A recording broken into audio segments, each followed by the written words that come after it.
Good evening. Welcome to our April 2nd, 2024 City Council meeting. It is 7:07 p.m. Meeting is now in session.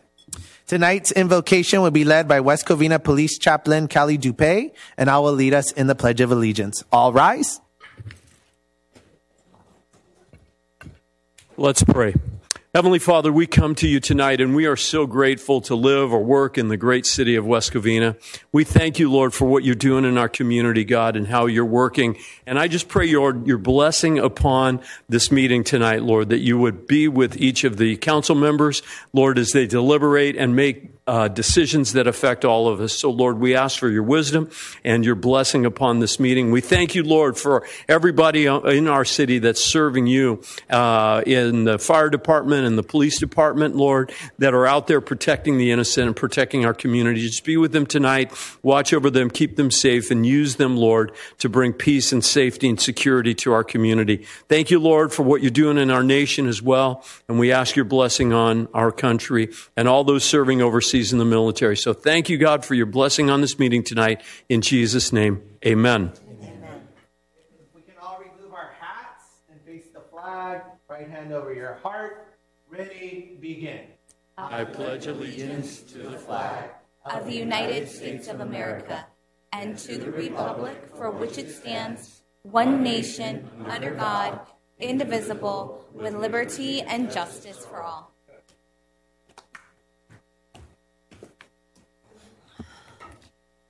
Assistant City Clerk, roll call, please. Good evening, Mayor. Councilman Cantos. Here. Councilwoman Diaz. Here. Councilwoman Lopez Viado. Present. Mayor Pro Tem Wu. Yep. Mayor Calderon Tabatabai. Present. City Attorney, is there anything to be reported out of closed session? Nothing to report, Mr. Mayor. Thank you. All right, we'll go ahead.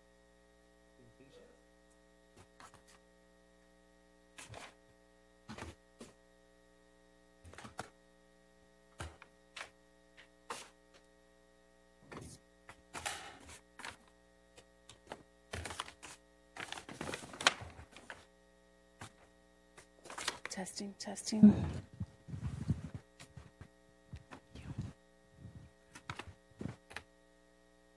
All right, I'd like to invite Ambassador Susan Lesniak to the front.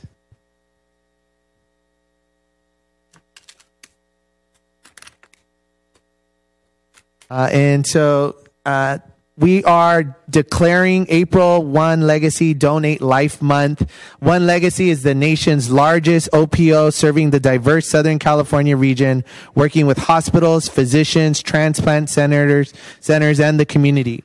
One Legacy educates about and facilitates donation, as well as builds a community of long-term support for the families who give the generous gift of life. And so for the city of West Covina, we'd like to give you this proclamation and allow you to say a few things. I know I'm an organ donor. All of you, when you go to the DMV, I think it's something that we can all do to give folks life. When our time on this earth is done, and your work is very powerful. So I'd like to hand over the mic to you.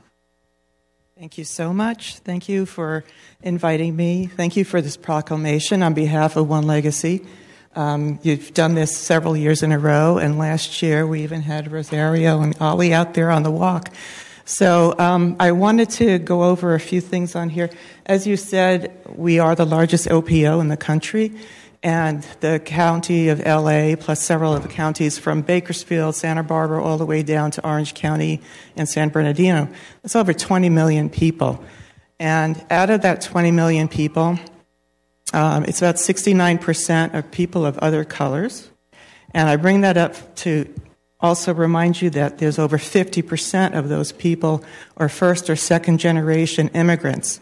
And with that comes a lot of distrust, a lot of myths, a lot of uneducated people who don't know anything about it, and maybe they're fearful from whatever country they came from as to what organ donation is all about. But I'm here to say that it is a wonderful thing to do. It's a wonderful legacy to leave behind to help other people.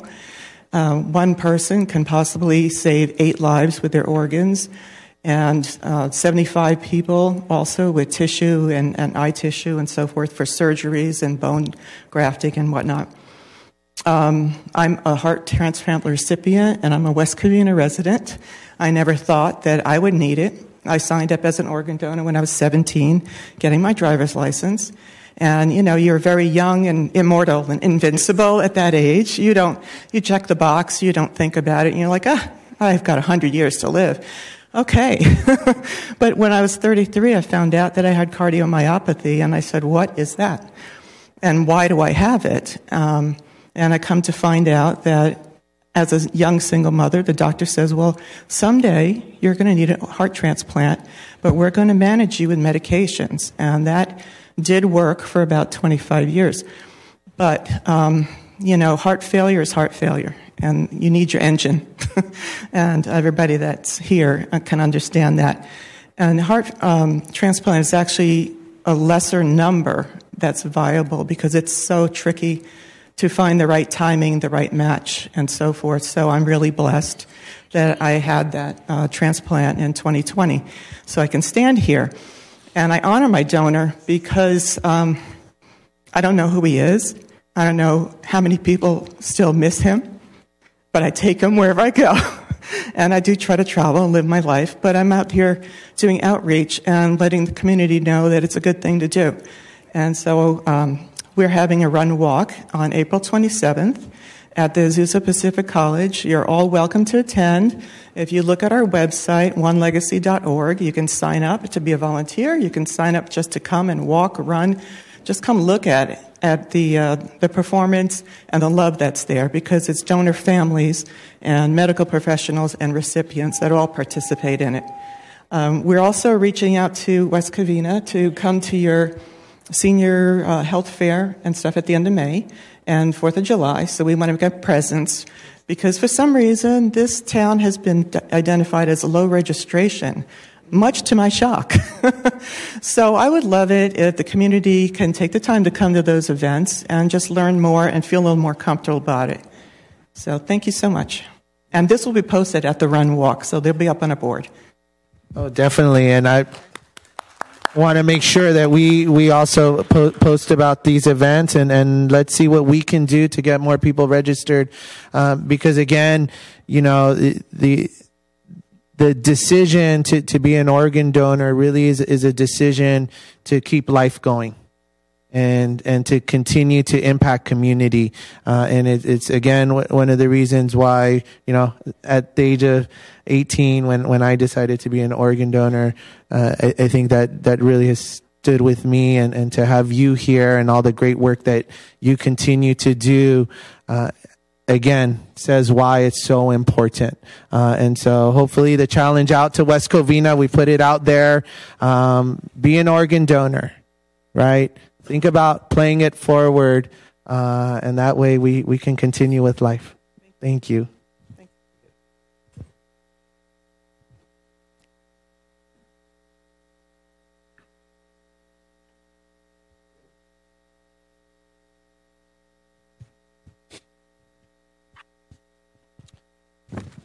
All right. Now we are going to be honoring National Public Safety Telecommunicators Week. So I am going to invite, inviting our staff. Hi. Miss Landy and Miss Turner. Every year during the second week of April, the telecommunications personnel and the public safety community are honored. This week-long event, initially set up in 1981 by Patricia Anderson of the Contra Costa County Sheriff's Office in California, is a time to celebrate and thank those who dedicate their lives to serving the public. It is a week that should be set aside so everyone can be made aware of their hard work and dedication. And again, I think it's work that gets unnoticed. But you really are the first ones to make sure that lives are saved. So I'm so happy to have you here. And if you could share. Yes. Hello, everyone. I'm representing our dispatch team. Some people don't know what dispatchers do. We are 24/7 nights and, every day. We work 12 and a half hour shifts. We maintain radio communication between fire units and police units. I do have some stats from 2022 and 2023. In 2023, we received 38,000 911 calls, and that was an increase from the year 2022 by about 3,000. Non-emergency calls going in are 124,000 that we answer on a yearly basis.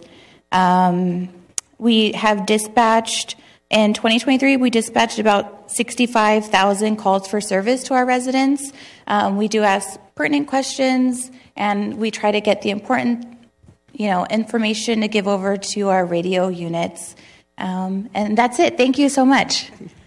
No, and again, I think people may not understand the level of stress that your job has, but that when you answer that phone, you're talking to people who are in probably the most traumatic situation of their lives, and you give them peace, and you make them feel like everything's going to be okay, and you get it out to our officers, you get it out to our fire, and you save lives. And again, we thank you. We appreciate you. We know, again, your jobs are not, we don't acknowledge you enough, and 1 week is not enough, but thank you. You truly appreciate it. Thank you. Thank you so much.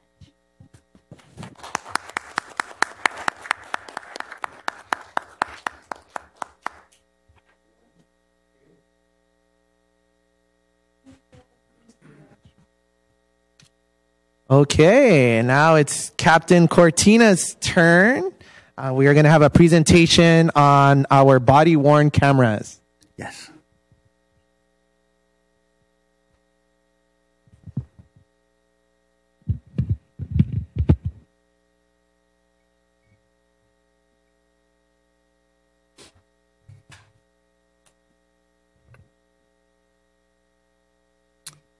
Good evening, Mr. Mayor. Good evening, council members, members of city staff, and members of the community. I wanted to come down here and give you guys a brief update of our body-worn camera system and our in-car camera system, our digital evidence system that we just implemented 1 month ago today.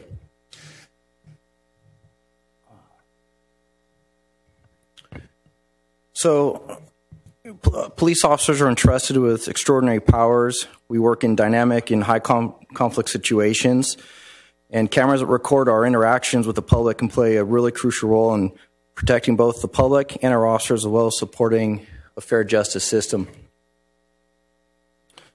And to give you a little background on the process of us being able to implement the body-worn cameras system, it was a big deal. It's one of the most important additions to the police department in decades is having these cameras. In 2022, between 2023, we did extensive testing and evaluation of different camera systems that were available. We had to come up with a very detailed policy for the use of the cameras as well. That was helped. We had the Bureau of Justice help us author that, which was very important. In September of 2023, the City Council awarded the RFP to Axon Enterprises for our body-worn cameras, our in-car cameras, and the corresponding digital evidence management system. In February of 2024, our department received products and completed extensive training for all personnel throughout the department. And on March 1st, we went live with the new system. And so it's been working in place for the last month. And on the next slide here, to the picture to the left is a picture of one of our West Covina officers wearing the new Axon body-worn camera. And on the right is a West Covina police unit with the in-car camera. And the benefits of these cameras to our department, our city, and our community as they provide an objective account of law enforcement interactions and incidents, improved accountability, increased transparency, expedited resolution of administrative and citizen complaints, improved evidence collection, documentation, and prosecution, including early case resolution. And it allows for timely and relevant training to maximize the safety for our department personnel, and as well as to improve delivery of police services to our community. We're always striving to do that. And cameras are going to be used during all calls for service involving contact with the public or potential for contact with suspects, all enforcement and investigative contacts, an arrest or detention that is likely to happen or is currently happening, vehicle or foot pursuits, and during interviews and interrogations. And like I said, we've been active for the past month with the cameras. The system has been running very well for us. And to this date, we have over 6,700 videos that we've already collected through our department. And that's all I have for the presentation. Thank you. Any questions from council? No? All right. Thank you, Captain Cortina. Thank you. Good night. Now for our city manager's report, which will be given by our acting city manager, Paulina Morales. Good evening, Mayor and council members. We can get it.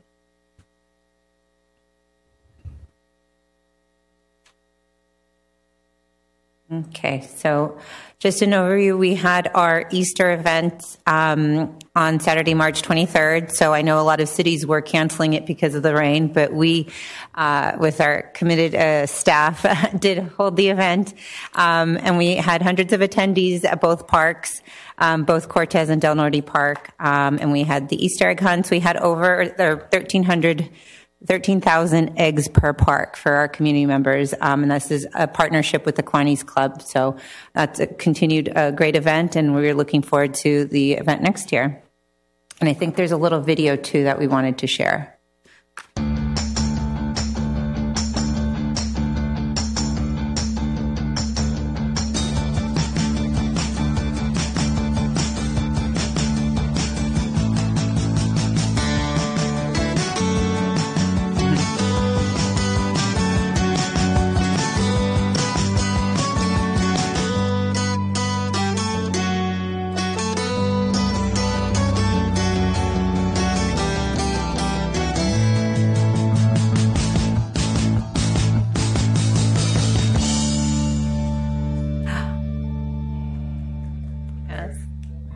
And those that found the golden egg got a prize. So the other thing that we wanted to announce to or share with the community is we've received new fire apparatuses. So we have a Quint 122 that is going to be serviced out of rolled out at Fire Station 2. I guess it's an old tradition to roll in the vehicles into the fire trucks. And so they were officially placed into service this last week. We have 5 new ambulances that will be located at Fire Stations 1, 2, 4, and 2 ambulances will be on reserve. And then, like I said, the Quint will be located at Station 2. We also have 2 new fire engines that will be arriving late April, and one will be assigned to Station 3, and the other will be assigned to Station 5. And we're very excited to welcome these new fire apparatuses, and these are going to help our firefighters or fire department provide continued quality service to our residents. And I think they already shared, so just congratulations again to our dispatch division, just as we celebrate National Public Safety Telecommunications Week. So these are some of the numbers that I think it was Natalie already shared with everyone. I know that we've had some storms lately. We've been able to weather them. I know in the past we've had some issues with some underpasses, namely Citrus. Staff has been on top of it, and so we didn't have any issues with flooding this past week or the past storm. And we did have some trees that fell over, but very minimal. The other thing that I wanted to share with you is we're rolling out a new GIS map dashboard. So we are sharing with our communities, if you report an issue on our app, it helps us keep track of it and quantify what the requests are and what are the major issues in the community and kind of locate where. So if you go to the website, you can pull up based on the type of report that was submitted, so like for graffiti, and it'll tell you the locations. It doesn't tell you the reporting party or gives you the address if it's specific to code enforcement issue, but it's more general location. So there is privacy for both who's submitting the report, and if it's on a private property, it doesn't provide. It's just the PIN is for general location in the area.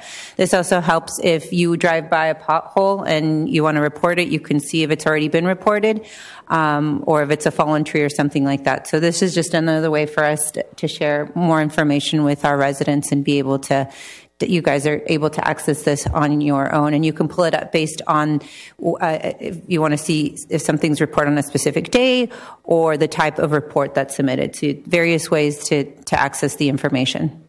So it's on our website on the homepage. It's on the GIS map portal. The next one is Frontier. Just to provide an update, I know that there's some streets that were impacted by Frontier's work and leaving our streets with patches. So we're continuing to work with them. We're identifying the areas that need to be corrected or fixed, and so staff is continuing to work with Frontier to get that resolved. Next month is going to be Small Business Week, and in anticipation of doing a proclamation, we are asking for nominations from either small businesses or residents to nominate a small business that can accept the proclamation on behalf of the city for Small Business Week. And so the nominations can be found on the city website. A couple upcoming events. We have the Inclusive Hike with the Mayor on April 6th, this Saturday at 10 a.m. starting at Cameron Park. We have Earth Day and Arbor Day, April 27th at 11 a.m. to 1 p.m. at West Covina Civic Center. And then Small Business Week, May 2nd, here in the community room, council chambers. And that concludes my presentation. All right. Thank you very much. We will now move to oral communications. If anyone would like to address the council, please fill out an orange speaker card and submit it to the Assistant City Clerk. When you hear your name being called, please start lining up in the center row. The timer will start when your name is called to speak. Assistant City Clerk, how many speakers do we have tonight? I have 6 speaker cards, Mayor. All right, let's go ahead and get started. John Shoemaker, followed by Matt Smith, followed by Doug Ford.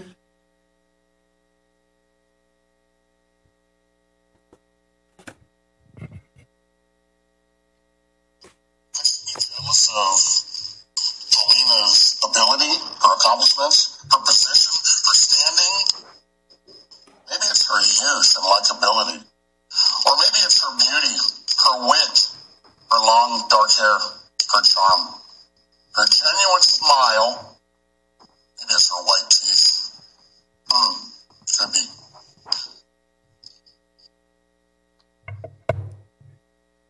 I never thought it would be possible that individual could actually make me feel sorry or bad for 2 people.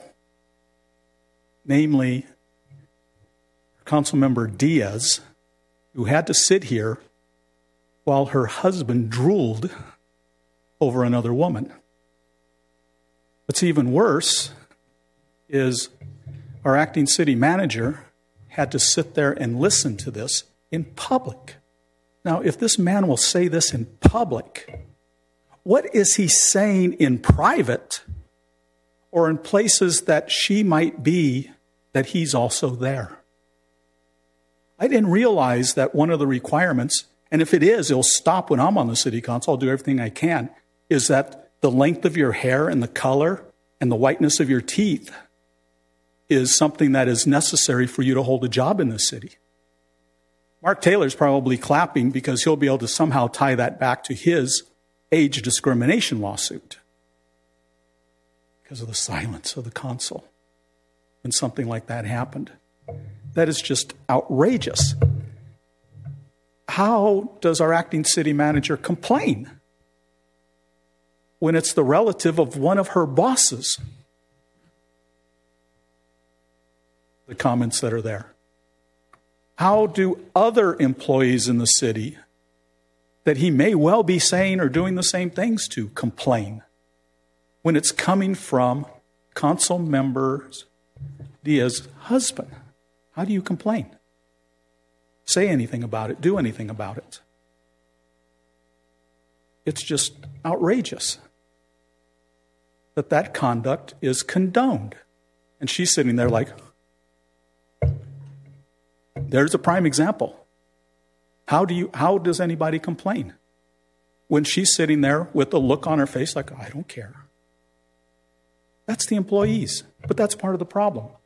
Look at Tony Wu.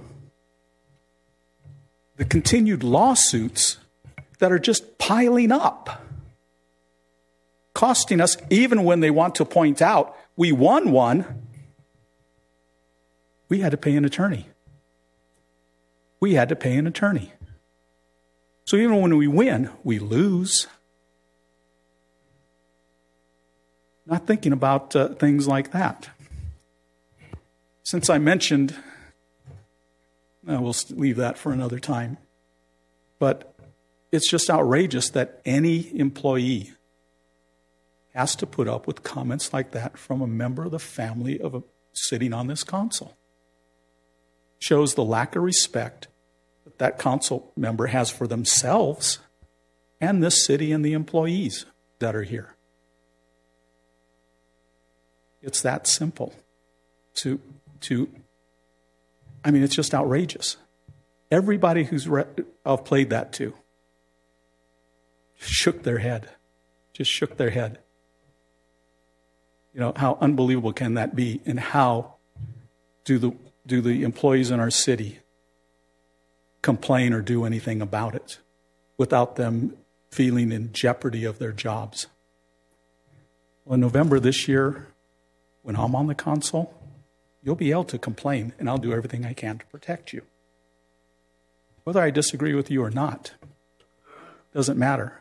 Matter of fact, if you go talk to people, you'll see that I like to have people around me who are telling me things, who are saying I'm wrong. Because that's how you learn. Not like some of you who, they think because they said it, so be it, and that's the way the world is. So we will continue, but I want to thank different people who continue to give ammunition for the election and for the recall. Thank you. Matt Smith, followed by Doug Ford, followed by R. Robinson. Good evening. Some disappointment regarding the city's decision not to let restaurants on Glendora Avenue utilize parking stalls for outdoor dining, but at the same time, extremely glad that after a year, a decision has been made on the subject. So we can move on and plan other issues. And thank you for the meeting that was held last week to discuss this. We personally have spent over $150,000 in upgrades to replace a massage parlor with Bunn Street and a smoke shop with a family ice cream parlor, Scoop Street. So we are disappointed that we are not able to continue to do upgrades, continue to beautify the city with the parking stalls, and that other restaurants are unable to do that as well. But at the same time, all of us on the row are happy to just settle that. The city's made a decision on not permitting that to happen. We're also glad that the survey results regarding the property lines on Glendora were completed also. A little taken back that the city paid for the survey, took 6 months to do the survey, only to find out the land was originally owned by the city 2 feet in front of every door. But that being said, we are informed that the city is now looking at a permit process for the land. We're emailed tonight for the land from the sidewalk to the door, the newly found land that the city's discovered. So from the business side, we appreciate conclusion on some of these subjects. There are a few of us that utilize outdoor dining there, and is in between the sidewalk on Glendora Avenue, in between the sidewalk and the front door. I'm sure those who utilize that land, such as the Cove, One World, Bunn Street, Scoop Street, Prada House, Tina's Tavern. We look forward to working with you on the permit process. It's your land. We're more than willing to pay, whatever you deem for us to lease that land now. But if you need any more input or need input from us, that's fine. But there's a number of us being affected by this. And, we'll look forward to all of us discussing the new fees that you guys are working on for the use of the land. So thank you guys for coming to a conclusion after a year.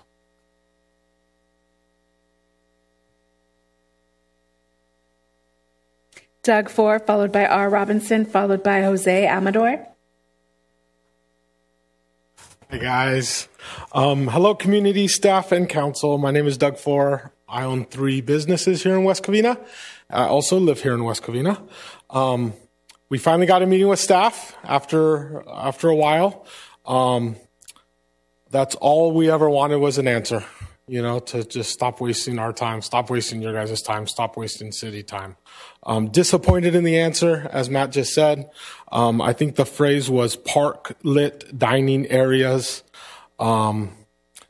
Just very bummed that, we're deciding not to, use some of the parking lot. There's a whole structure there that the city owns for the parking lot.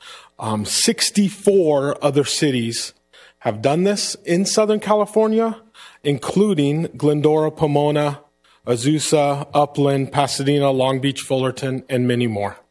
Although I don't understand why it took so long to say no, I'm just finally glad we got an answer.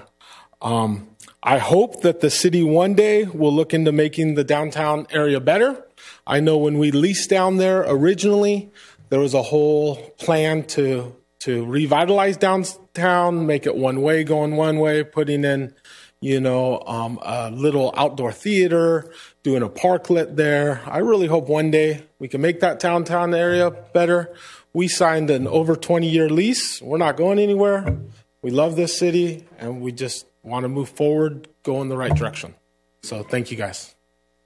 R. Robinson, followed by Jose Amador, followed by Rafael Castellon.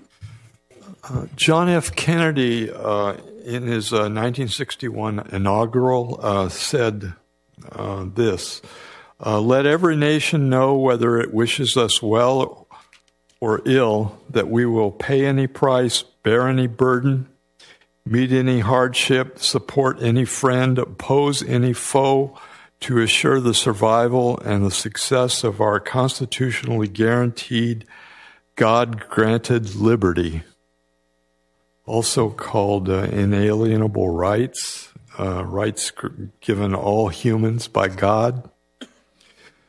I had a small disagreement last Easter Sunday with a couple at my church over lunch. I said, well, next January, what will the year be? And Haley, the wife, said, 2025. And her husband agreed. And I said, wrong. No, next year will be 1776 all over again. This indicates that West Covina will need more cops and probably a volunteer militia to help the police to do something about the open borders project going on now is going to trigger a lot of unexpected violence, and the blowback from the Fed's open borders policy, we won't be able to believe. Anyway, what's done is done.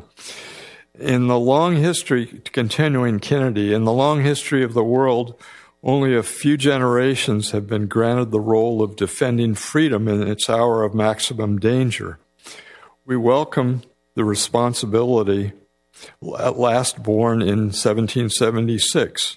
None of us wish to exchange places with any other people or any other generation next year. The enemy, the energy, the faith, the devotion which we bring to this endeavor will light our country and all who serve it, and the glow from that fire can truly light the world. Last council, I discussed the Florida emergency writ of mandate, which will come to a decision point probably in the next 30 days, involving Governor Ron DeSantis and Dr. Joseph A. Ladapo, MD, PhD. He's the Florida Surgeon General and Secretary of Florida's Department of Health. We must protect the world's communities from bioweapons and the vaccine cult. The self-assembling nanotechnology, gene editing technology will not improve your health as it is now distributed. This case will inaugurate, I'm hoping, and just the dominoes are going to start falling. And Dr. Ladapo says that vaccines are not the only way to promote good health. Continuing to distribute nanoparticle injections despite causing harm qualifies these injections as biological and technological weapons of mass destruction. This position is indisputable. If the state of Florida or state officers continue to allow the distribution of these biological agents, then that makes the state of Florida and the state officers an accessory after the fact, as such an action would allow the crime to continue and shield perpetrators from prosecution. The Florida Department of Health has called for a halt to these injections because they are known to cause harm, including death, and even pose a threat to the human genome. This adds a tremendous amount of credence to the arguments put forth in this mandamus.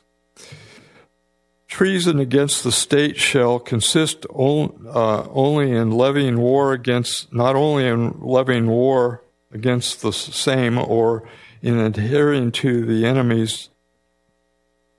Thank you, Bill. Jose Amador, followed by Rafael Castillon, followed by Bill Elliott.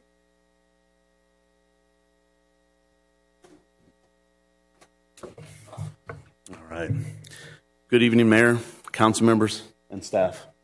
My name is Jose Amador, Special Representative for the Western States Regional Council of Carpenters. And today, this April, the Western States Carpenters and the United Brotherhood Carpenters are standing strong here today on the National Tax Fraud Days of Action. It's a long week of series of events to raise awareness about the construction industry and tax fraud.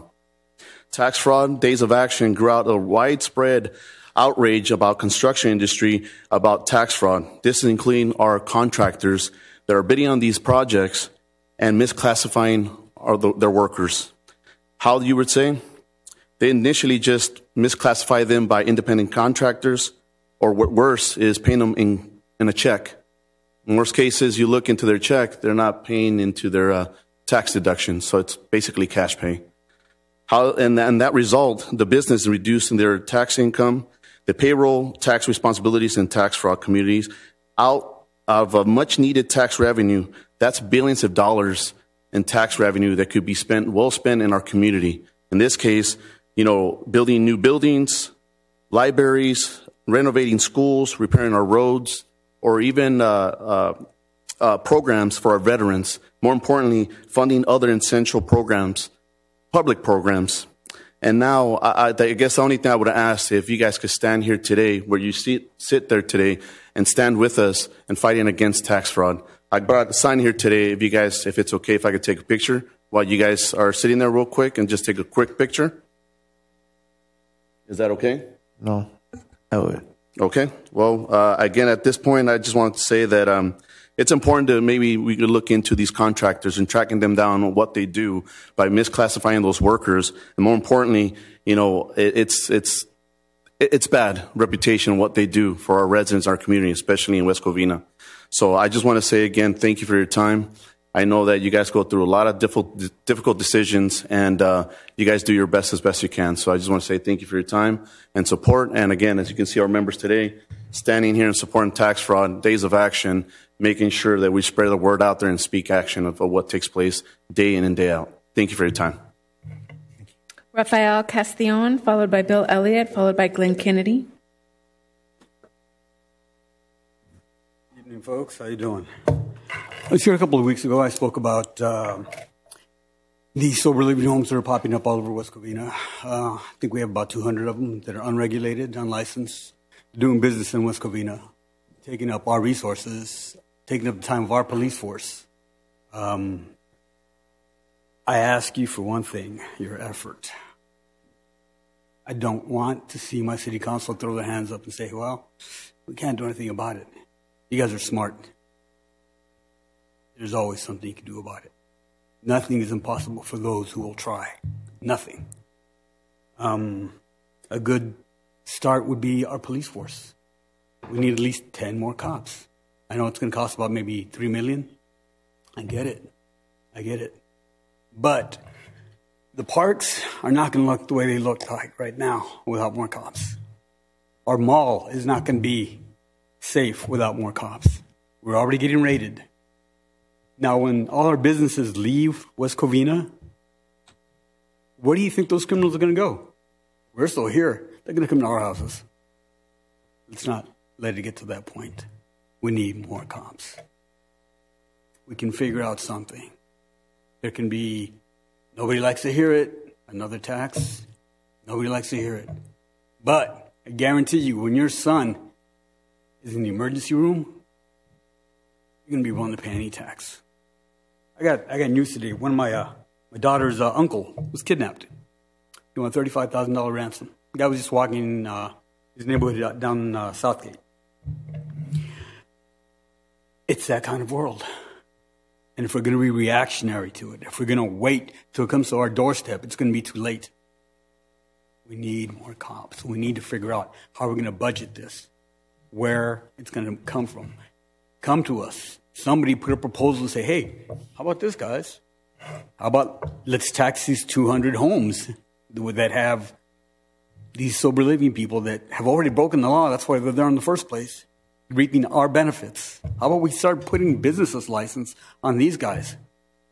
How about you force these people that run these businesses out of these homes, bringing child molesters into our neighborhoods, to pay for part of the police? There's always something we can do, guys. Let's not give up.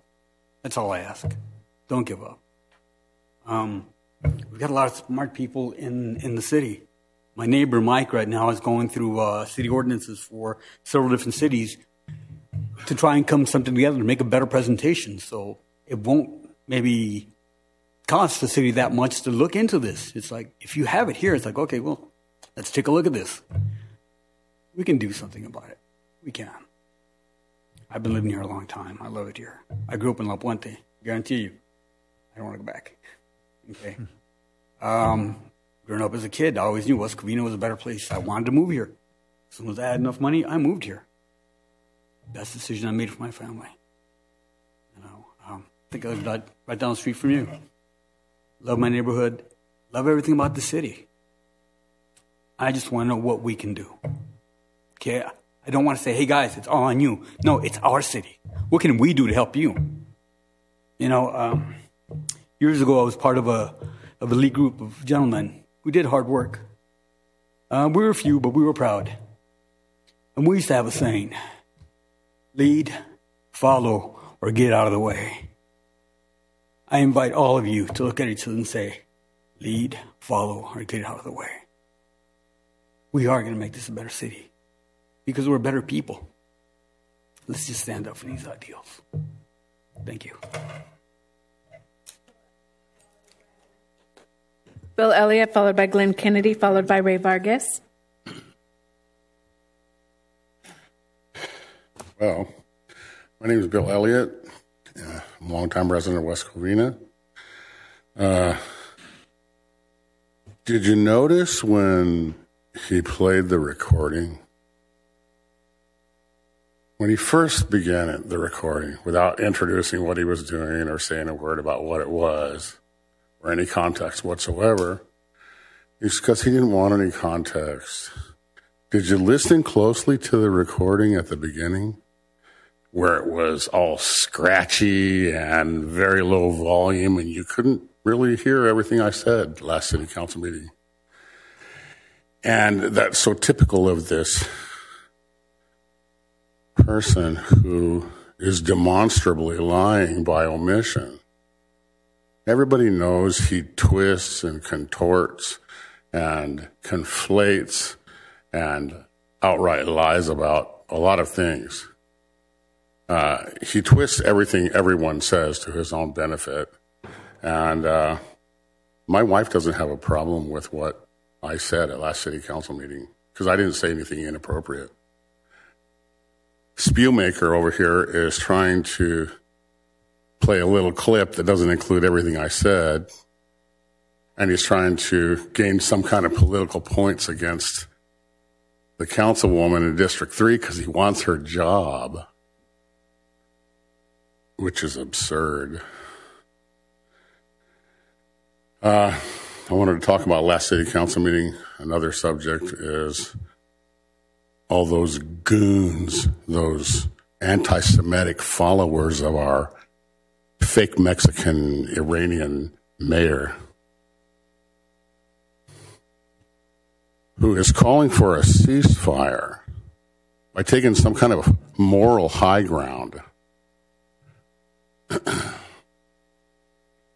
But I didn't hear the word hostage come out of his mouth one time.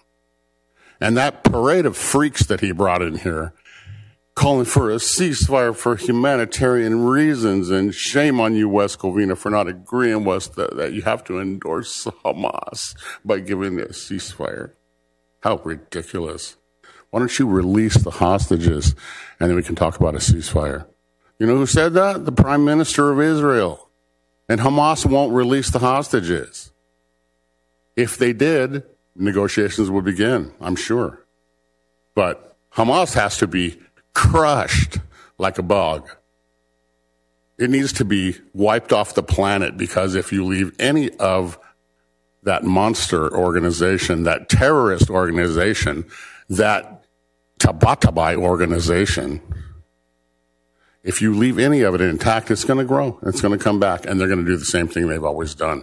Israel has a chance and an opportunity and a right to defend themselves, and to try to drag national politics into this for your little grandstanding political leanings is really despicable. Tabatabai, you're always trying to grandstand everything, and you accomplish very little. And for you to bring in those people and try to disparage the rest of the city council because they won't agree to endorse any kind of ceasefire on a country that was attacked. They had 1,200 Israelis killed on October 7th and in the ensuing attack. And they weren't just like, bang, you're dead. Let me get my AK-47 and let me machine gun a baby in a crib. Not one, many. I heard Hamas record themselves bragging about it and admitting it. Raping women, using the weapon of rape against children and women who they're kidnapping, and God knows what's happening to them while they're in custody. Did you even know, Tabatabai, that there are Americans in that group of hostages? Have you ever mentioned any one of their names? Have you ever called for their release? Get up here and try to virtue signal this entire city. You make me sick. You really do. When I look at your face, I want to throw up. And I think that you should stop all the antics that you like to play, this little three-ring circus you bring in here every once in a while. It's all the same group. Glenn Kennedy, followed by Ray Vargas.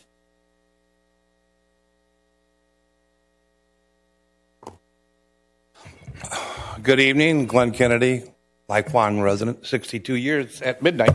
So Last Saturday, I went to, thank you. I went to Councilman Contos's District 4 meeting that he had, and I was a little rough. I said what I felt. But I want to address a few issues that I spoke on, and those are first of all, the street light at Vincent and Puente. I've come to find out, and by the way, Paulina and Roxanne, thank you very much for all you did and all your information that you gave me. I guess that we have secured funding for that street. Well, I heard it's in the process, which is good. Waited a long time for that. With me, it's personal because the last guy that was killed, I went to high school with, so it's a personal thing with me. Also, the corner of Amar and Westport. Okay, I know we're working on that. I was told that last year that Hilda Solis denied the funding for that. Have we gotten any funding for that yet? Do we know if we had any funding this year for that light? Oh, will you address it? Okay. Glenn, yeah, the city manager will address it after. Okay, no problem. So what I would suggest in the meantime is even if you put a left-hand signal there, the people are going downhill, and they're going to run it anyway. I would suggest that we put a couple motorcycle police officers up there and start writing tickets, and the word will get out. Remember, West Covina was born on writing speeding tickets. That's a fact. So I think if we do that, we can slow something down. And that's just the nature of the beast.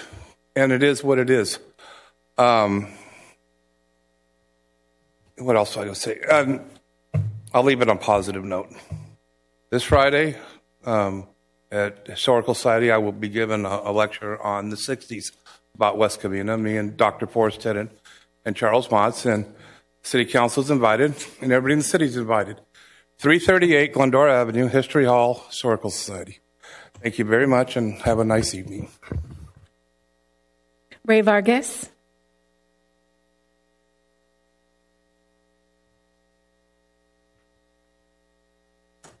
Good evening. Nice to see you, Cantos. This is Ray. Anyway, just to bring up, I don't agree on a lot of things, but I do agree on what Bill said right now. Keep the politics out of it. Stay out of it. I mean, don't bring politics in here. Like I told you before, deal and handle what you got on your plate. Don't try to be Mr. Coach, Mr. Teacher, Mr. Councilman. You know, that's all BS. Do your job. Do it for the people, you know. I mean, you're appointed. At one time, you were sitting out here on the audience. You had a lot of things to bring up. You had a lot of concerns, a lot of issues. You ain't addressing nothing. You ain't fixing nothing, you know. Finally, it was almost a year. They fixed the light pole, the street light pole that was cracked in half.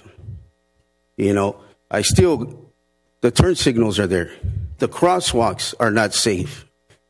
The other gentleman brought up about safety, protection, securing the residents, the community of West Covina. We don't need idiots like the corrupted enforcement you guys got here.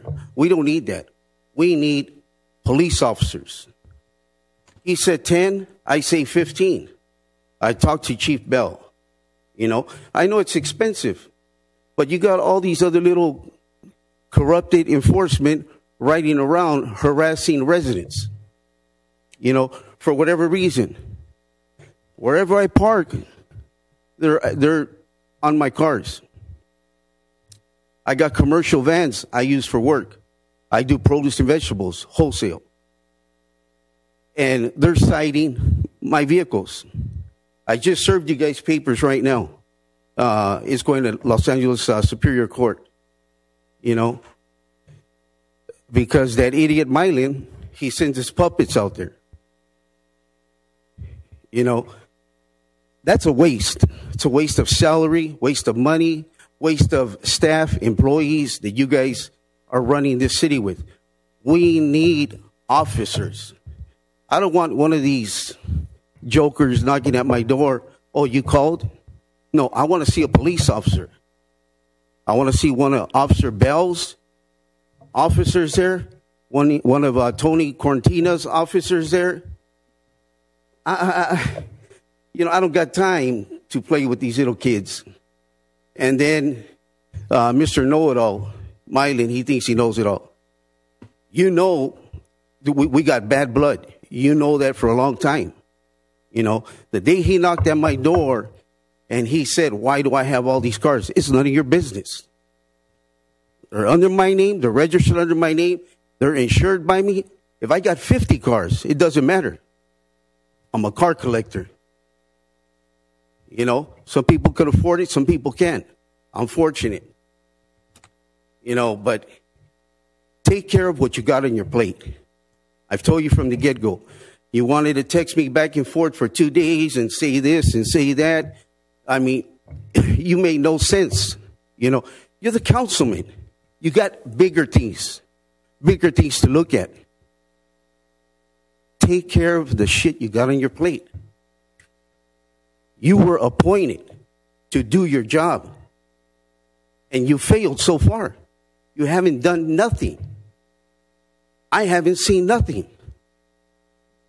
I got more confidence, and I rely more on somebody else from another district than my own councilman in my district. You passed by, you saw where my RV was parked. You took pictures there. You showed me. What's wrong with that? There's no signs there, right? The curb ain't red, right? It wasn't blocking an intersection, right? You tell me, am I wrong? That's it. JD.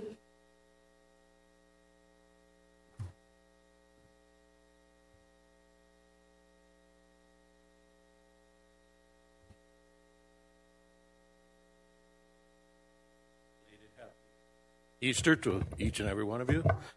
See if I can do this on a nice note, not offend anybody. I just got a couple of concerns. I won't take long.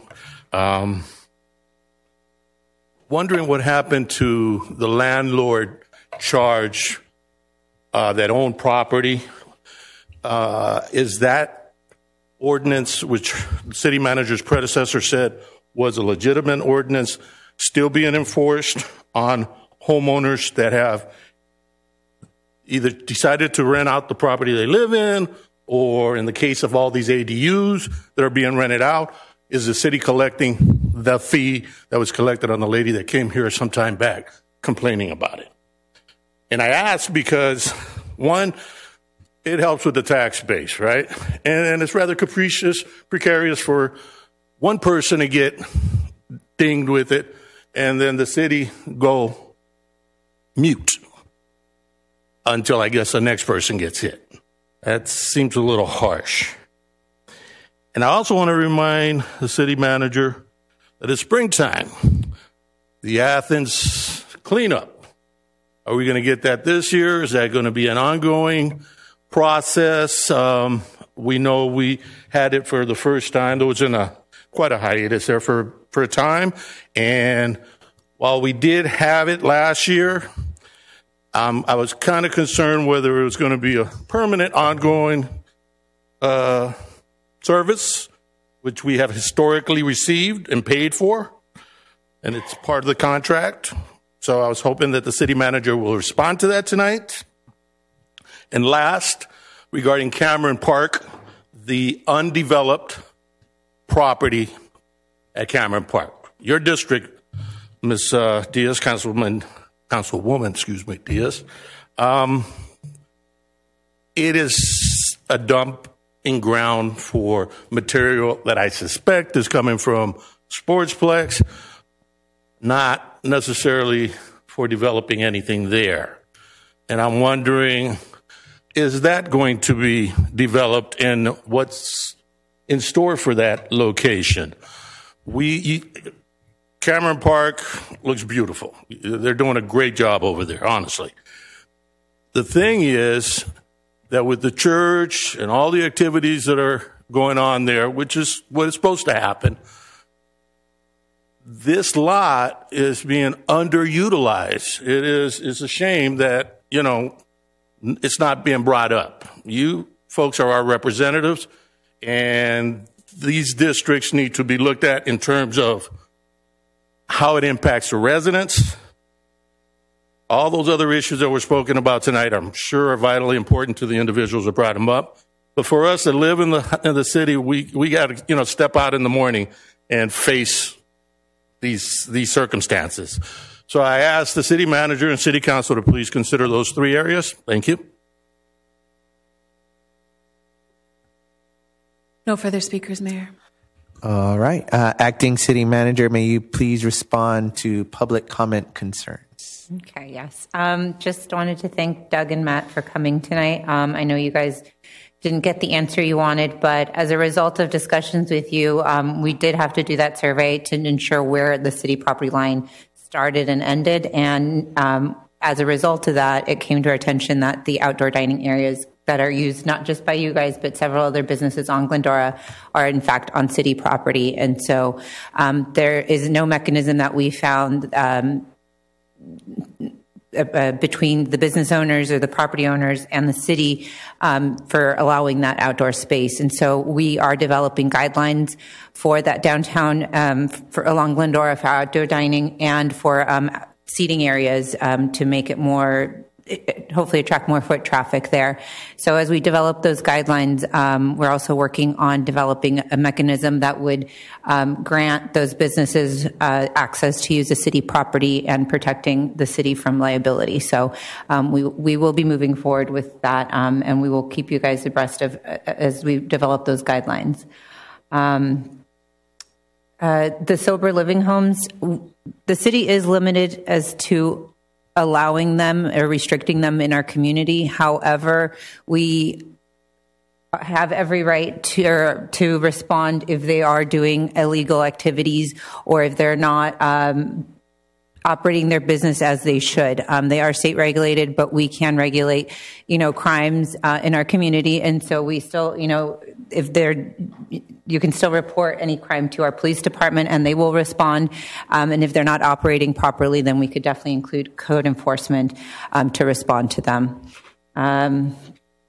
As I think Glenn asked about some funding, so we are looking for funding options for, I believe it was the intersection he mentioned was Westport and Amar. We do apply for grants through the HSAP, and I apologize, I don't remember what that acronym stands for, but it's a grant where we have utilized it historically to address intersections that require left turn phasing. And so this current round of HSAP, the Vincent Puente intersection is included, and that will be done by the end of this year. So that will be completed. We don't weaponize our code enforcement. Our code enforcement officers respond to reports from residents. And then they respond to violations that they see as they drive in our community. And so they are employees that help us ensure that our community stays beautiful and that, we're following rules. If someone's doing construction without a permit, they have to report that. And so they are a good resource for our community. They also are they help respond or alleviate our police officers when there's incidents. They do traffic control. And so instead of having an officer stand there and do traffic control, it could be our code enforcement officer, and that alleviates PD to actually go out and be patrolling our community and our streets. I will have to follow up with JD on the landlord charge. I'll have to check with with HDL. Our contract with Athens does allow our residents to do bulky trash or bulky item pickup throughout the year, so you don't have to wait for the annual program that we have. I know that we rolled it out last year, end of July and August. We're going to be doing that this year as well. We've already have those dates confirmed, and they will be included in the next edition of the Discover. In regards to Cameron Park, the vacant lot, we are currently have our request for proposals for a park master plan that's going to look at all of the facilities at the city, including that vacant space. I know there's been interest from various different users for that property, and so we want to make sure that we can include it in the parks master plan to see what the best use is for that site. And throughout the process of the park master plan, there will be community involvement. So this is we will be seeking feedback from the community on that park master plan. And I think that concludes my comments. Mayor Pro Tem Wu. Yeah, thank you, Mayor. Okay, I think I want to echo the resident talking about the Cameron, the lot we demolished, okay, and now the rebel over there. I think we should clean it up, maybe make it a grassy area during this time rather than the eyesore right there. I think it's some basic, people live over there, they want to be proud, and it's a beautiful park, okay. And I think last time we went to the girls' softball, okay, and they're talking about maybe we can convert it so they can have another practice field. And then we want, okay, to support our girls softball so they can recruit more of lady to play. And I think this may be another direction we go to. But in the meantime, I think we should kind of clean it up. Okay, it's not going to be expensive to put some grass right there. So at least make it a little bit more grassy and connect with our park. I think this is what possible the resident want. Okay, and another issue is regarding the AMA and the Westport. Okay, I think that we need to find the funding and the left turn. Okay, we have three fatality right there last year. Is very, very sad, and we need to find a way. And I don't know anything from county they want to give us funding, but we need to find the funding and try to make sure I have no tragedy over there again. Okay, thank you. All right. Moving on to our consent calendar. Council, is there anything you'd like to pull from the consent calendar? Seeing none. Anyone? I want to move the motion to approve 1, 2, 3, and 4. I will second. I have a motion by Mayor Pro Tem Wu and a second by Councilwoman Diaz to approve the consent calendar items 1 through 4. Councilman Contos? Aye. Councilwoman Diaz? Aye. Councilwoman Lopez Viado? Aye. Mayor Pro Tem Wu? Aye. Mayor Calderon Tabatabai? Aye. Items passed. 5-0. All right. Moving on to City Council reports. Do we have any AB 1234 conference and meeting reports? None. Do we have any City Council requests? None. So we have City Council comments. Mayor Pro Tem Wu, go ahead. Thank you, Mayor. Okay. Two things. I just want to thank the city staff to put a magnificent raining day of egg hunt. Okay. This is so romantic. We have either people on umbrella or people wear hat. Okay. And we have more people than last year. Unbelievable. And a lot of people thank the city didn't cancel it. I think we do not want to disappoint our kids. Okay. And they all line up. Okay. We have a lot of kids very, very happy and they enjoying the egg hunt. Okay. And two park, Cortez Park and Del Norte Park, all crowded with children. Okay. And we all have a wonderful time. And second thing, I just want to thank the city staff and during this previous storm of and the Easter, and we have a strong storm and heavy rain. And I think staff report to us they have before the storm came, they already ready for sandbag and sand for our resident. And from the fire department and the police department, they say they are ready to, and our code enforcement say they're ready, and our public works say ready to make sure, underpass and everything to protect our city. So represent our residents. I want to thank city staff to keep our city safe. Thank you. All right. Anyone else? Well, I just want to say, yes, wonderful job by city staff out in the rain with smiles. And there was that one video on social media. I don't know if you've seen it. Go check it out. We had one member of staff kind of walking other city councils when it rains, and then our staff just sprinting through, smile on their face, getting it done. It was fantastic, and I think it just shows what a dedicated staff we have to really serving the community. It was wonderful. Last, I just want to say this Saturday, I want to shout out one of my commissioners, Robert Torres, who this was his idea. He said, Mayor, you got to listen to the community, listen to public comment, and take a hike, right? And so that's what we'll be doing on April 6th, 10 a.m., starting from Cameron Park.